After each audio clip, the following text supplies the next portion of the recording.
Ngayon mga kapatiran, ngayong araw na ito ay ating pag-aaralan at tungkol sa kapangyarihan ng pag-aayuno. Marahil ay kayo ay walang ginagawa, kaya sinasamantala ko na yung pagkakataon na tayo mag-aral ng salita ng Diyos. Mas maigi tayo mag-aral ng salita ng Diyos, no, sa panahon tayo'y walang ginagawa. Ating hahanapin ang Diyos sa pamamagitan ng pag-aaral ng salita niya. Sa araw nito ay gusto kong ibahagi sa atin ang pag-aaral ng pag-aayuno. Sa maraming mga pangyayari sa Biblia, sa panahon na sila ay dinidigma, sa panahon sila ay nagugutom, sa panahon sila ay nagsalot, ang kanilang unang ginagawa, hinahanap nila ang Diyos sa pamamagitan ng pag-aayuno at pananalangin. At sa itong sitwasyon natin, ay gusto natin na mabago ang pangyayari. At itong ating pag-aaralan ay kung paanong babaguhin ng Diyos ang ating destiny sa pamamagitan ng ating paglapit sa Diyos sa pamamagitan ng pag-aayuno at pananalangin. Marahil ay ang ilan ay hindi pa nakakaranas na mag-ayuno. Maaring sa pagkakataong ito ay matututunan natin mag-ayuno sa panahon tayo ay naka-quarantine. Wala tayong magawa, tayo na mga nakakulong, maaring tayo ay walang trabaho, walang pambili ng ating makakain, o yun ang pagkakataon marahil na tayo ay magpapasting. At sapagkat sa ganitong pagkakataon ay tunghayan natin ang salita ng buhay tungkol po sa buhay ni Reyna Esther. Sa chapter 4, verse 13 to 16, babasahin ko at sundan nyo, no? Ang pag-aaral natin tungkol sa buhay ni Reyna Esther. Sa verse 12, nang matanggap ni Mordecai ang sagot ni Esther, ganito naman ang pinasabi niya: huwag mong aakalaing maililigtas ka kahit ikaw ay asawa ng hari. Ipagwalang bahala mo ang pangyayaring ito. Tiyak na may magliligtas din sa mga Hudyo, ngunit ikaw at ang iyong angkan ay malilipol. Anong malay mo? Baka nga napunta ka riyan para maging kasangkapan sa ganitong pagkakataon. Dahil dito, pinasabi ni Esther kay Mordecai, tipunin mo ang lahat ng Hudyo rito sa Susa at ipag-ayunin ninyo ako. Huwag kayong kakain o iinom sa loob ng 3 araw. Mag-aayuno rin kami ng aking mga katulong na babae. Pagkatapos, lalapit ako sa hari. Kahit ito'y labag sa batas, mamatay na kung mamamatay. Ito ang sinabi ni Reyna Esther kay Mordecai. Mga kapatid, ang pag-aayuno ni Reyna Esther ay maaring isang paraan niya upang malagpasan niya ang problema na maharapin ng mga Hudyo. Sa panahong yun, ang hari ng Persia, na kung saan ang mga Hudyo ay inalipin.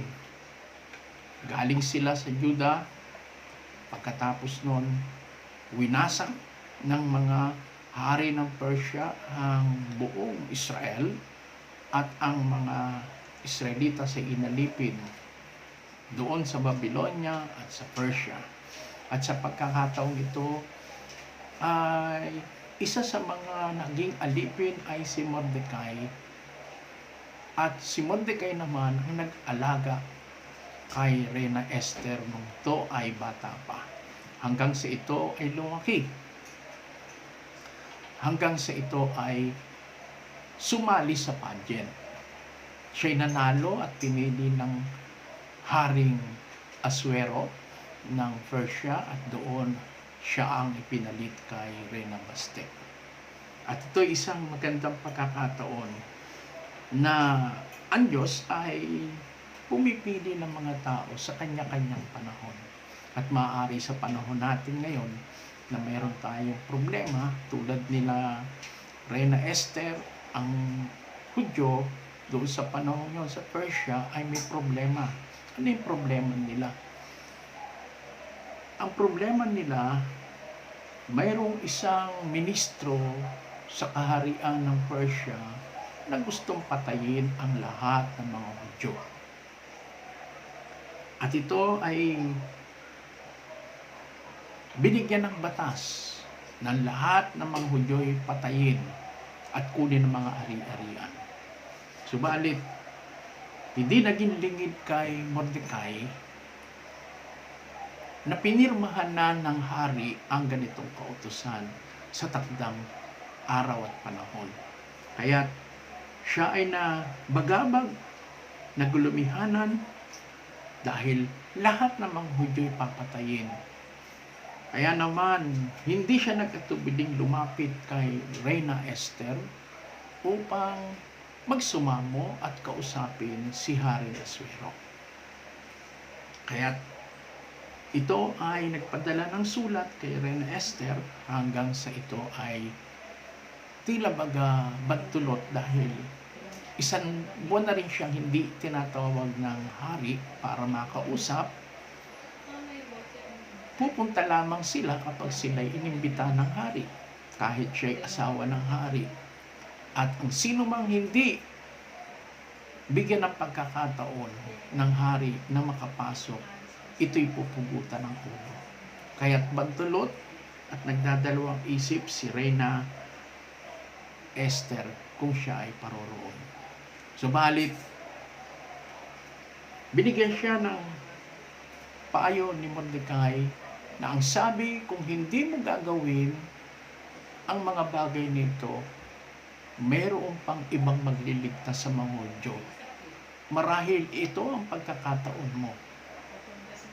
At ito ang tinulot ng Diyos upang ikaw ay malagay sa posisyon na yan. At kung hindi mo gagawin yun, malilipol din pati ang iyong angkan.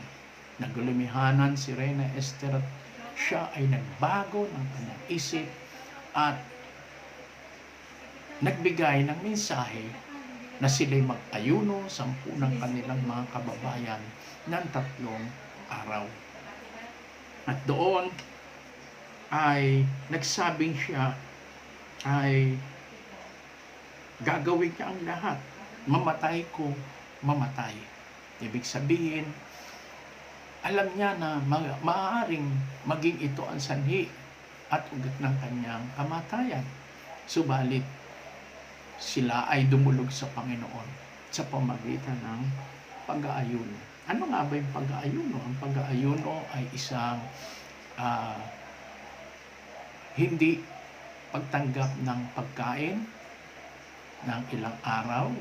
Depende sa atin kung ito 1 araw, 2 araw, 3 araw. Pero sila ay 3 araw na nag-ayuno. Ano nga ba itong pag-aayuno o hindi pagtanggap ng pagkain? Maaring ito'y hindi katakain, maaring ikaw ay umiinom lang ng tubig hanggang sa tinakdang araw na iyong ipinangako sa Diyos na makikipagliig ka at manalangin. Ang pagpapasting ay isang uri ng banal na gawain sa Diyos.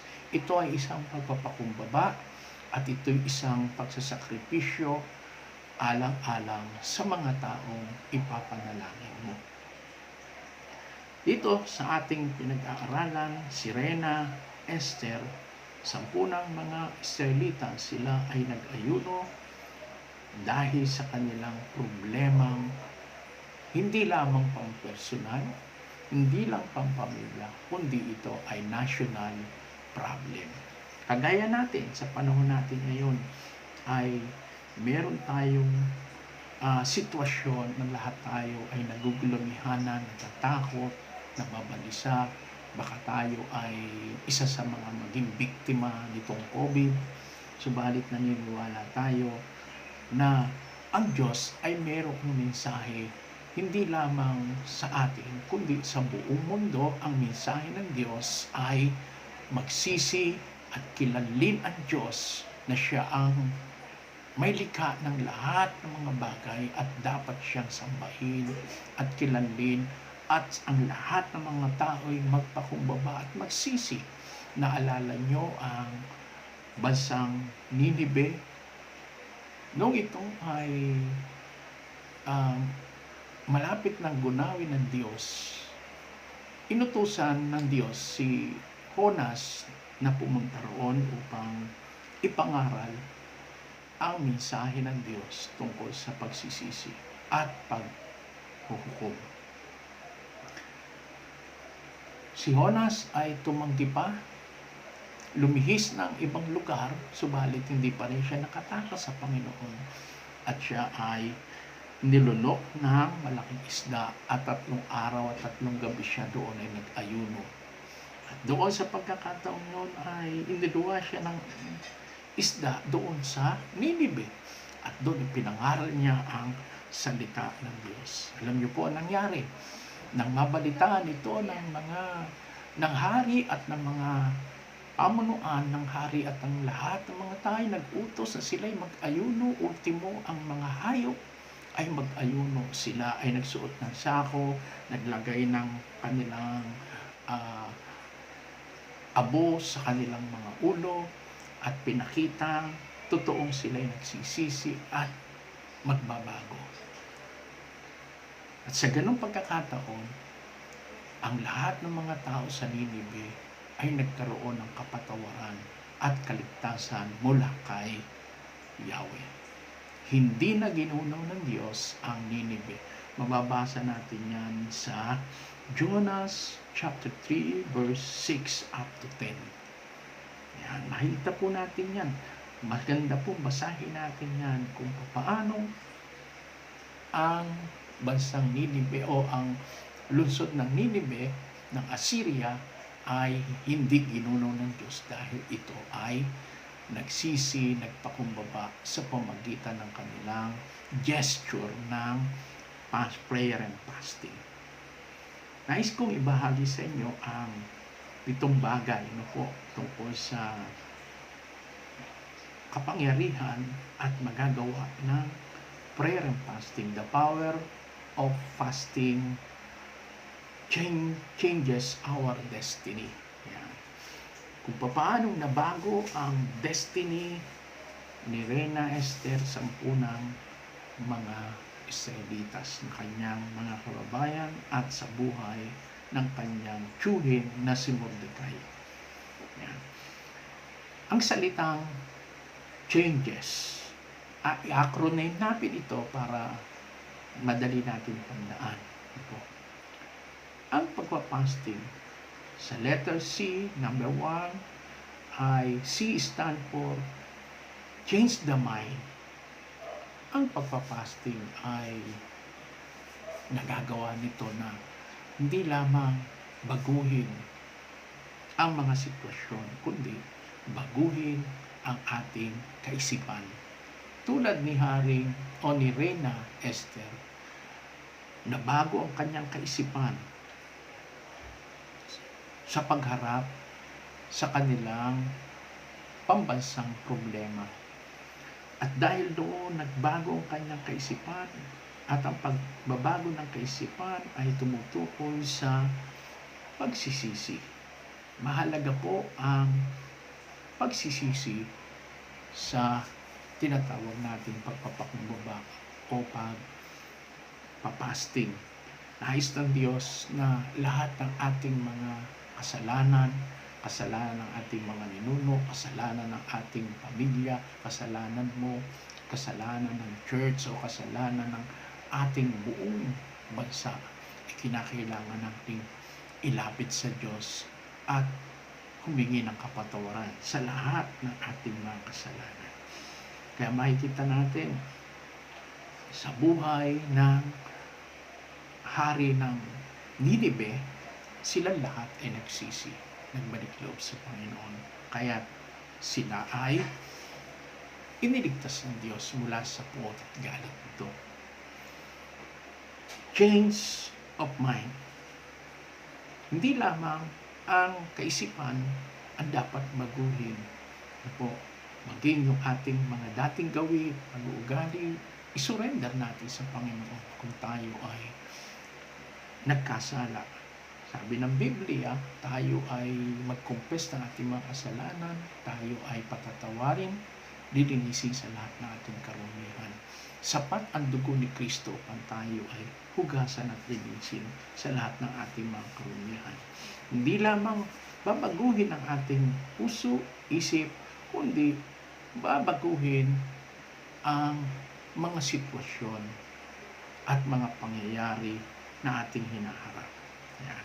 Kaya ang kapangyarihan ng fasting ito ay bumabago sa buhay ng tao. Bumabago sa mga pangyayari at sa sitwasyon. Pangalawa, it's stand for healing and deliverance. Naalala niyo po, sa Matthew 17, verse 20-21, ang inaalihan ng masamang espiritu at may sakit ng epileptic na hindi napalayas ng mga alagad. Subalit nang dumating ang ating Panginoon, pinalayas niya ang masamang espiritu at gumaling ang bata sa karamdaman ng epileptic. At ang sabi ng Panginoon sa mga alagad, hindi basta mapapalayas ang ganyang uri ng espiritu, kundi sa pamagitan ng pag-aayuno at pananalangin. Yan, Matthew 17:20-21. Kaya napakahalaga ng bahagi ng pag-aayuno at pananalangin ng mga anak ng Diyos. Si Jesus Christ ang isang magandang halimbawa. Pinakita niya na sa kanyang pagkakatawang tao, dinanas niya ang mag-fasting ng 40 days and 40 nights. At kinakailangan niya yun. Pinakita niya na ito ay dapat gawin ng mga anak ng Diyos upang sila ay magtagumpay. Ang fasting ay isang pagpapasubmit sa kalooban ng Diyos, sa Espiritu. Pinasasabit natin ang ating physical, ang ating psychological, at maging ang ating mga emosyonal. At pinasasabit natin ito sa Espiritu ng Panginoon. Marahil, nagsasalita sa atin ang ating tiyan, nagsasalita sa atin ang ating katawan kapag tayo ay nagugutom na, tayo nangangailangan ng tubig o pagkain. Subalit, ang pagpapasting ay pagpapakita ng ating pagsunod sa Panginoong Jesus, hindi sa ating flesh o sa ating physical na pangailangan.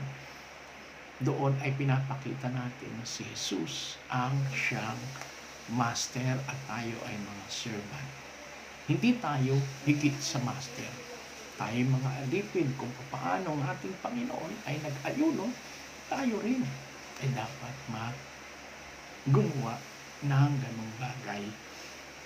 Kaya naman, noong ang ating Panginoon ay narito, nagpagaling siya, andun yung kapangyarihan ng kagalingan at deliverance mula doon sa masamang espiritu. Kaya ang dulot ng fasting sa buhay ng mga tao, sa buhay mo, sa buhay ng ating bansa ay kagalingan at kalayaan. Marahil, itong ating sitwasyon ng COVID-19, kailangan ng ating bayan ang mga taong lalapit, mag-aayuno para sa kanila. Tulad ni Reyna Esther, sabi ni Mordecai, ikaw lang ang maaaring makalapit dahil inilagay ka ng Diyos sa ganitong sitwasyon bilang reyna. ikaw ang binigyan ng pagkakataon. Subalit, bantunot si Reyna Esther. At sabi niya, maaaring ito ikamatay ko. Subalit, ang sabi niya, bagong kanyang isip, sabi niya, sige, mamatay na kung mamatay.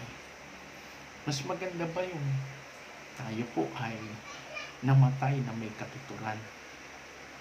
Sa ngayon po ay maraming mga namamatay na walang katuturan ng buhay, maraming namamatay na walang saysay, walang pupuntahan, walang buhay na walang hanggan.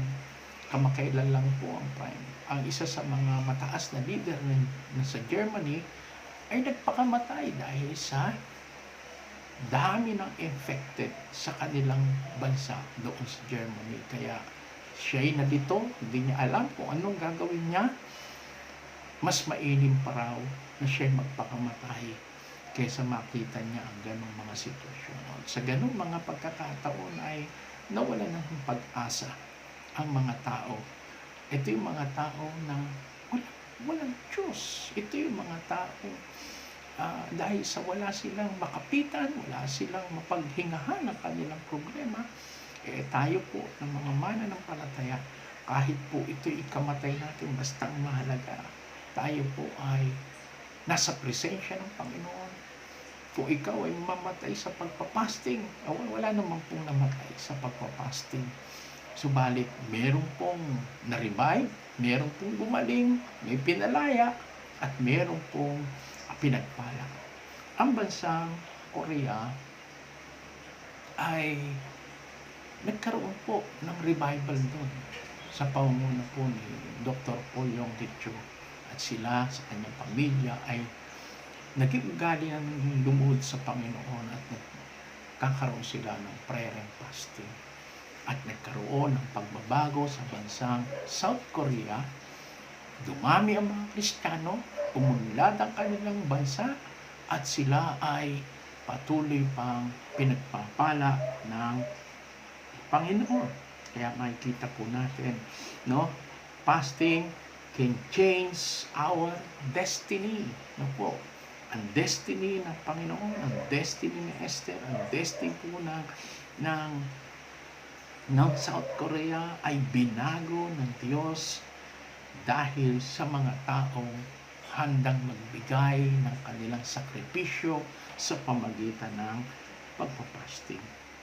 Kung hindi niyo po na itatanong na nung mabasa ko po yung Isaiah 58, na ang sabi po sa Isaiah 58 verse 8, ako po ay nanampalataya sa pamagitan po ng tamang pag-aayuno, gagaling. Nung panahon yun, ako po ay may sakit.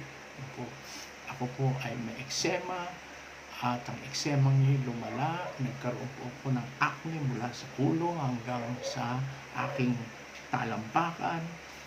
At yun ay umabot hanggang 15 years at higit pa. Yun ang aking pinagdudusahan ng mga panahon yun. Subalit, nung ako po nasa Bible School na, nabasa ko po ang Isaiah 58 at tungkol po sa pagpapasting, kaya ako po ay nagdesisyon na mag-ayuno ng 3 araw. At doon po sa 3 araw, isang araw pa lang, nakita ko po lumililis na yung aking kamay at mga braso, at nawala na yung aking pamamaga sa mukha, hanggang sa loob ng 3 araw, totally nakatanggap po ako ng kagalingan ng aking mga karamdaman. Yung pala, isa pong benepisyo po ng pagpapasting ay dinedetox ang ating mga toxic sa katawan upang ang ating mga katawan ay luminis na po, ma-purify hindi lamang ang ating espiritu, ang ating isip, kundi ang ating physical body. At talagang medyo nahirapan din po ako, 3 days po Nahirapan din ako dahil hindi ka kumakain. Pero handa na po ako noon, time na yun. Napo, balit nakita ko po na ang benepisyo po ng pagpapasting hindi lamang ah, kagalingan, no po, deliverance, at marami pa po na benepisyo na maaari na magawa ng Panginoon sa pamagitan ng inyong pag-aayuno at pananalangin. Dahil doon, gumaling na po yun, hanggang ngayon, lahat ng bawal na pagkain ay kinakain ko na po at hindi ho bumabalik yung karamdamang yun. Purihin ang Panginoon sa kanyang kalwalhatian. Kaya nakita ko po ang kahalagahan nito ay ang prayer and fasting. Ayan. Pangatlo, nais ko pong ibahagi sa inyo po. Ang A stand for Angels Fight for Us. Sa Daniel chapter 10 verse 12 to 13, nang ilagak ni Daniel ang kanyang isip, ang kanyang puso sa Panginoon sa pamagitan ng pag-aayon at pananalangin, ay bumaba ang anghel upang dalhin sa kanya ang katugunan at kasagutan sa kanyang panalangin. Subalit ang sabi ng anghel, bago siya makarating kay Daniel, ay nakipaglaban muna siya sa mga bantay na anghel doon sa Persia. At dahil doon, tinulungan siya ni Miguel sa pakikibaka. Biruin mo, kapatid, dahil sa iyong pag-aayuno, kumikilos sa mga anghel para dalhin sa iyo ang biyaya ng Diyos at katugunan sa iyong mga panalangin. Dahil sa iyo, nakikipagbaka, nakikipaglaban ang mga anghel sa mga demonyo nakabantay sa bawat bansa na kanilang binabantayan. Dahil doon sa kanyang pag-aayuno, sa pag-aayuno ni Daniel, nagwagi ang anghel ng Panginoon upang i-deliver ang katugunan. Marahil kaya nadidelay yung ating mga prayer requests na po ay yung katugunan dahil hinahadlangan ng mga demonyo. Subalit kung ating pong i-intensify pa ang ating pananalangin at sasamahan natin ng pag-aayuno, marahil tayo po ay magkakamit ng katugunan mula doon sa anghel ng Panginoon. Yan ay mababasa natin doon sa Daniel chapter 10 verse 12, 13, Daniel chapter 10 verse 20 to 21. Yan po yung pangatlo, no po, sa salitang changes, no po. C, change the mind. It's healing and deliverance. A, angels fight for us. Yan po. Kaya napakahalaga po nito. Naalala niyo po, noong ang Panginoon ay nag-ayuno, di po ba? Pagkatapos po na malagpasan niya yung pagsubok, dumating ang mga anghel upang siya ay sambahin. Yan. Yun po ay mababasa natin sa Matthew chapter 4 verse 4 po, at sa mga susunod pang mga talata. Ang mga anghel na po ay gagawa ng paraan na po para matugunan yung ating mga request, dahil nakita ng Diyos na po na yung ating mga sinseridad sa ating pag-iisip, sa ating puso, tayo'y nakakonsentrate na po sa ating pananalangin. Ang ating objective na po sa ating pagpapasting, pananalangin na hindi lamang sa ating pangsarili, kundi sa ating pamilya, sa ating church, sa ating mga leader, at sa ating pong mga kababayan sa ating bansang Pilipinas at sa buong mundo. Ayan, diyan po natin ipopokus yung ating mga pananalangin na buksan ng Diyos ang kaisipan ng mga tao at magbalik loob sila sa Diyos. Na po. Ayan. At pang-apat na po, yung N stand for needs will be given immediately. Yan. Tingnan po natin sa aklat po ni Esther, chapter 5, verse 3.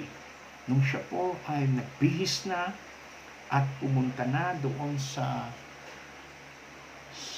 kwarto ng hari na Aswero, sa chapter 5, verse 3, nakita po siya ng hari at siya kinalugdan.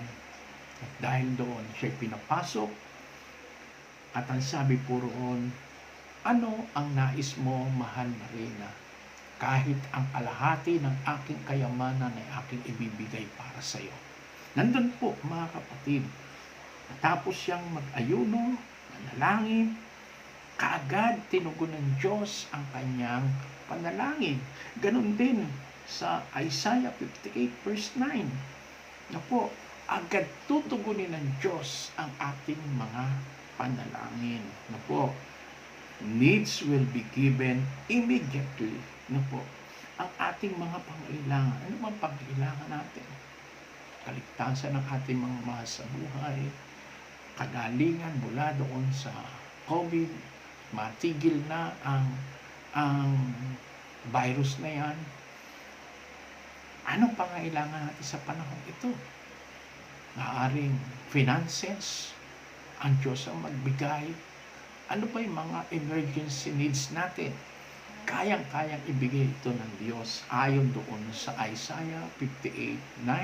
No po, agad tutugunin ng Diyos sa ating pananalangin tulad ng aklat ni Esther, chapter 5:3. Tinugon kaagad ng Diyos ang kahilingan ni Reyna Esther.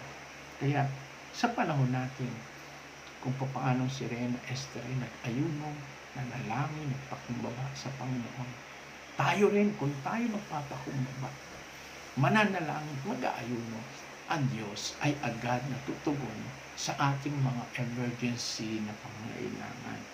Kaya, babaguhin ng Diyos ang mga sitwasyon. Okay?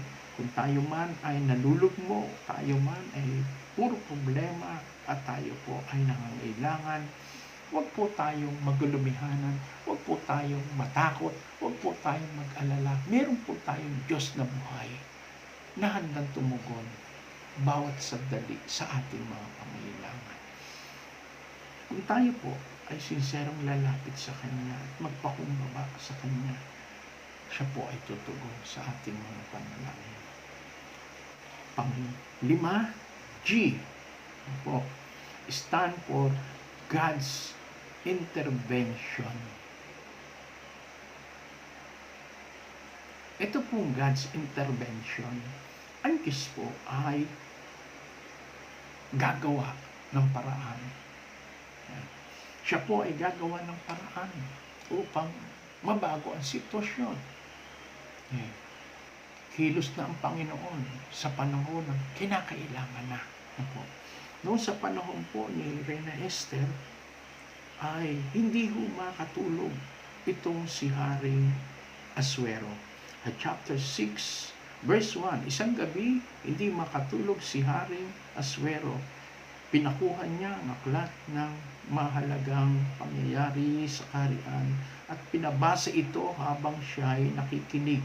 Nabasa ang bahagi ng kasaysayan tungkol sa pagkatuklas ni Mordecai sa masamang balak nina Bigtan at Teres na patayin ang Haring Aswero. Dahil dito tinanong ng hari, anong gantimpala o pagpaparangal ng ginawa kay Mordecai dahil sa kabutihang ginawa niya sa atin? Sumagot ang mga tapaglingkod, wala. Kaya makita natin, ang Diyos ang mangungusap sa mga taong involved, sa mga taong nasa posisyon upang maganap nito ang plano ng Diyos. Kaya maniniwala po tayo, nandun ang God intervention na po. Tanging ang Diyos na po ang makagagawa ng kagalingan.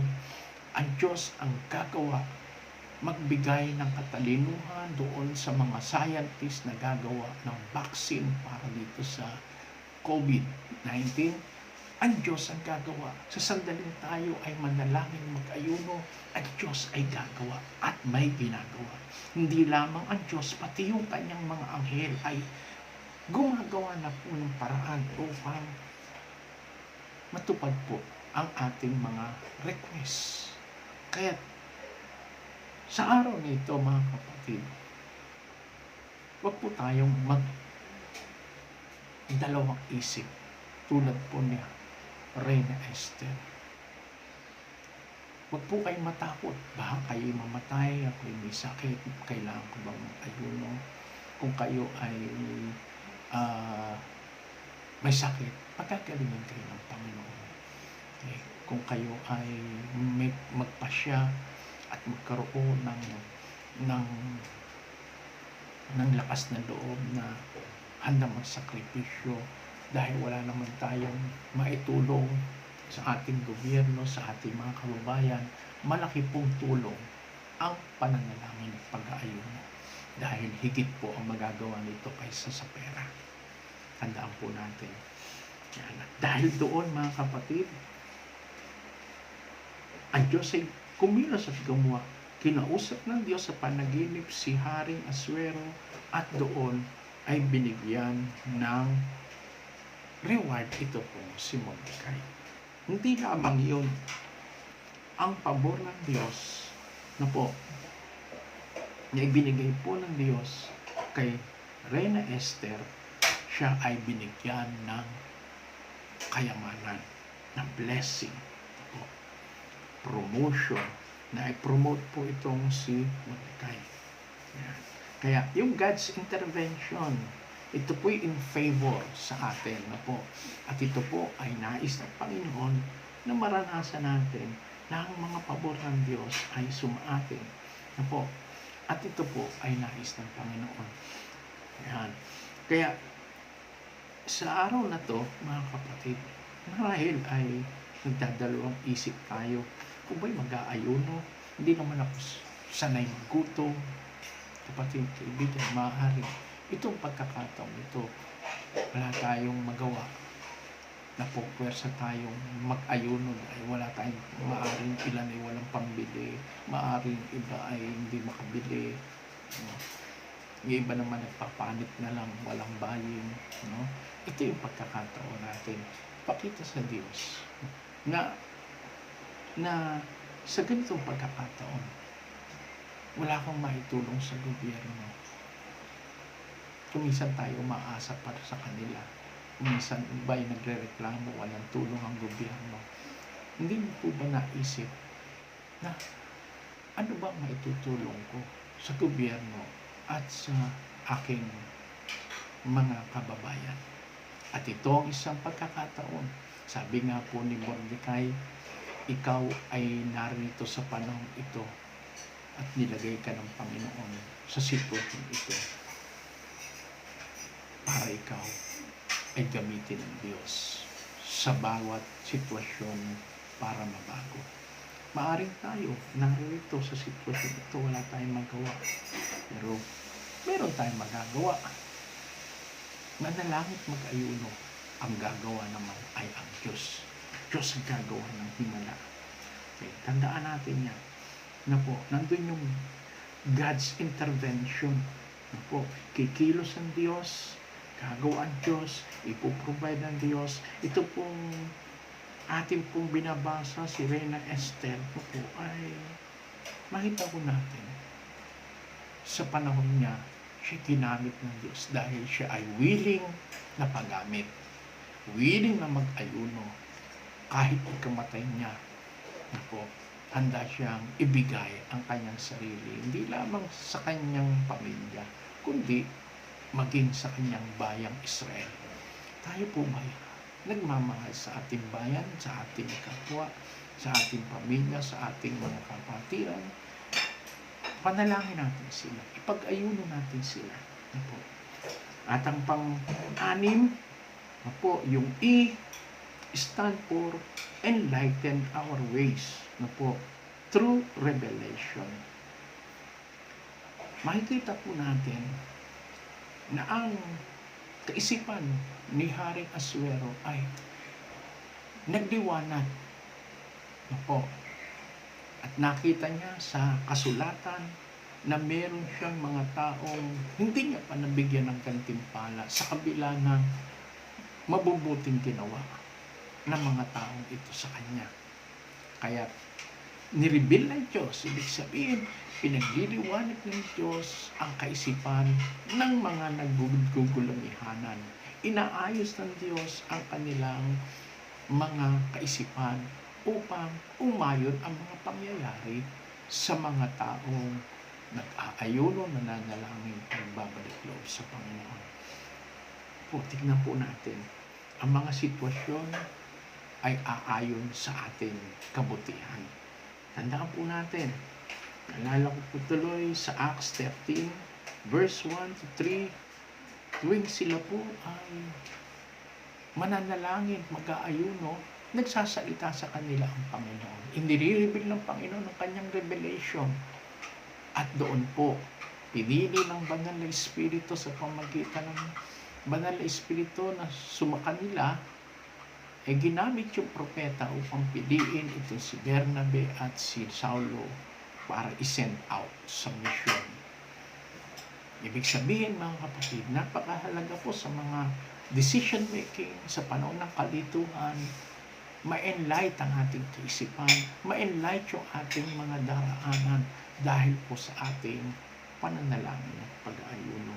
Itutuwid ng Diyos, aalisin yung spiritual na blindness po at ipapakita ng Diyos sa atin.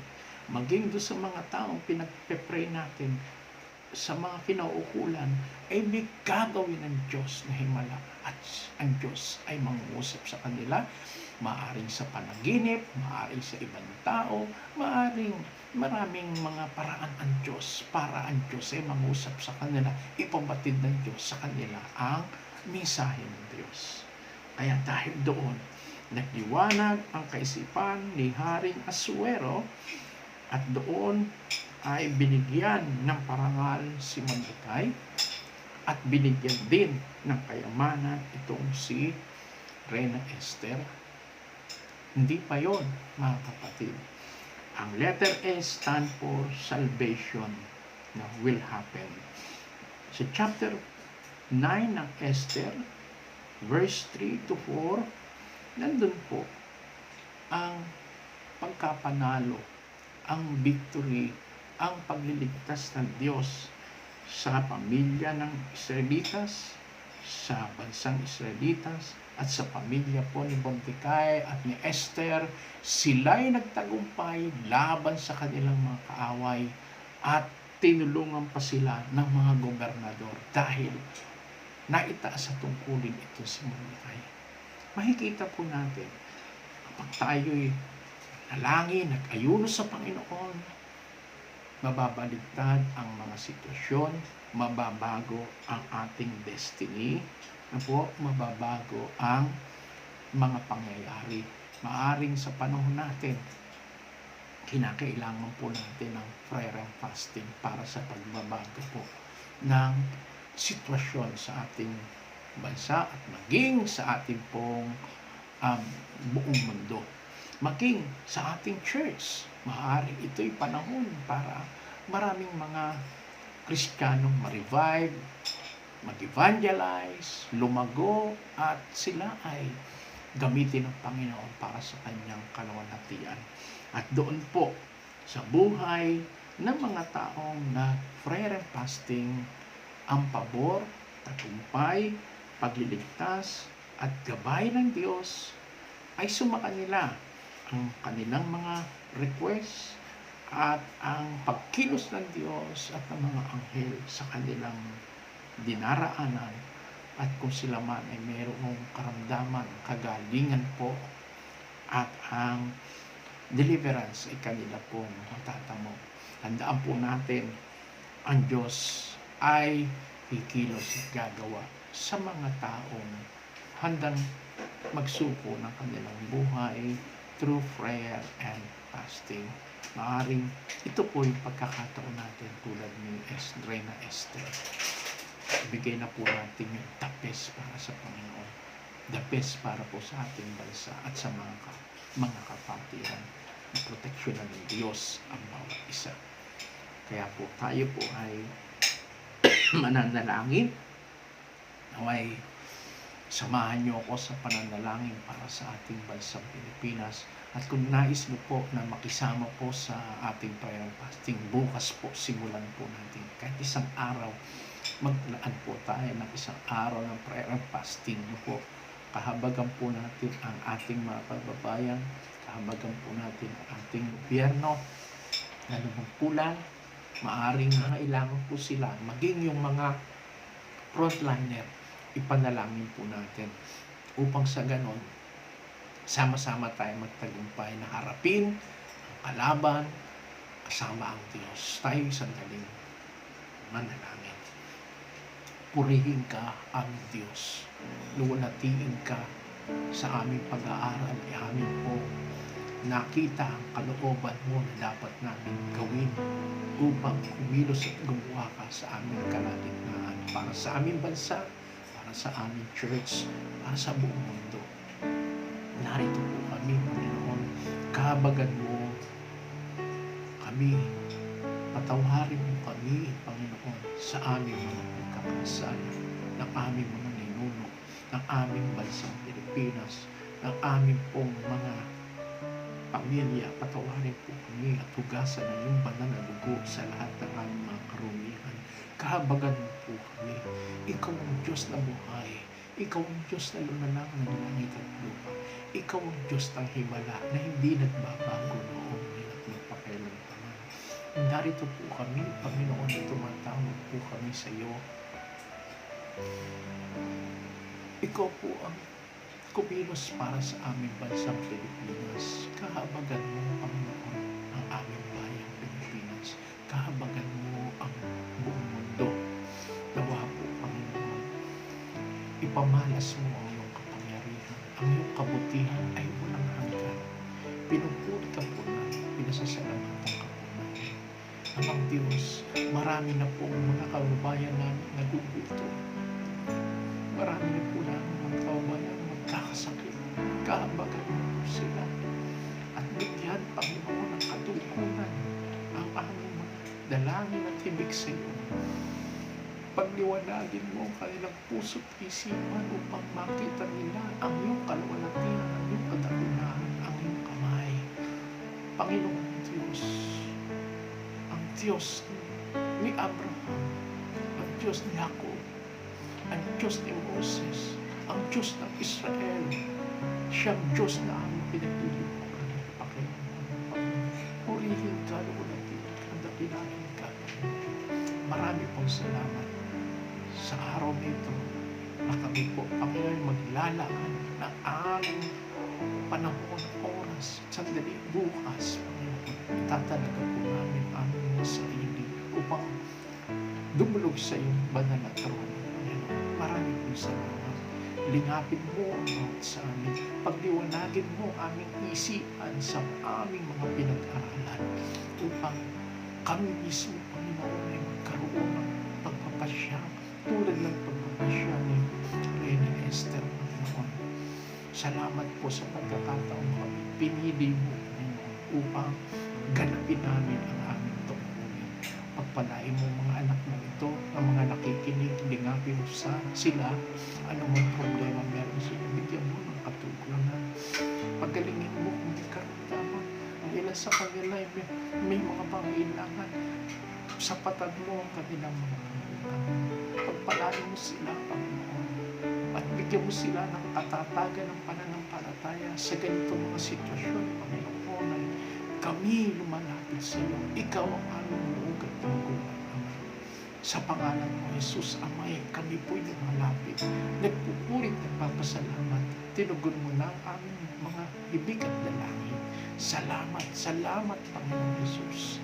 Ang papurit, kalawalhati at kadakilaan ay tanging sa iyo lamang, Amang Diyos, ang Diyos ng kalangitan, ang Diyos ng lupa, at ang Diyos ng sansinuko. Maraming salamat. Ito po aming dalangin, Ama, sa pangalan ng aming Panginoon Jesucristo na taga Nazaret. Amen. Amen. Amen. kapatid, purihin natin ang Panginoon, pasalamatan, luwalhatiin natin ang Panginoon. Bukas, inaasahan tayo ng Panginoon. No? Sama-sama tayo dumulog sa Kanya. Manalangin at mag-alino para sa ating isa. Yung mga talatang binanggit ko, basahin niyo po muli para mag-motivate po tayo sa ating pong pag-aayuno. Po. Sa pagbe-break naman natin ng ayuno, huwag muna kayong kakain ng marami. Po. Konti lang. Po. Maaari nga lang ay